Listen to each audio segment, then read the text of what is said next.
The owners of a downtown Cleveland apartment building that have faced trouble in the past are now back in hot water. They are being accused of not paying millions of dollars of their debt. 19's Brittany Weir live in the city for us with what that means for residents who live there. Brittany. And the Luckman apartment building, which just weeks ago was the site of a massive fire, is now facing foreclosure. Court documents show that the owners of this building haven't been making payments on a massive loan since April. Now people who call this building home worried about the future of their apartments. Who could forget this fire? Residents of a downtown Cleveland apartment not able to get out of their building because the doors were screwed shut. Now that same building, the Luckman, is the subject of a foreclosure proceeding. A loan company says the owners, Marlin Spring, haven't been making payments since April.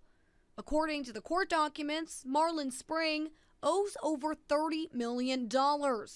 In April, residents at the Luckman, which is located on East 12th and Chester Avenue, were evacuated due to a trash chute fire. Firefighters had to break down the doors to fight this fire, and the CFD then cited the building management for multiple violations. That fire cost owners about $450,000. We reached out to the Luckman, which has 411 units, to find out what this foreclosure means for the residents. Thank you for calling the Luckman. This is Dominique. Can I help you? Will they be able to stay in their apartments, or will they need to find a new home? We were told no comment. When I called the owners, Marlin Spring, a speaking company and Marlin Spring Developments. We're not available to take your call.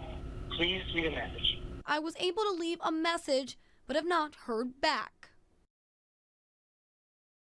Problem after problem here at the Luckman, and now residents have questions about who this building will be sold to. Well, that information is not available just yet, but once we learn more, we will keep you updated. In Cleveland, Brittany Weir, 19 News.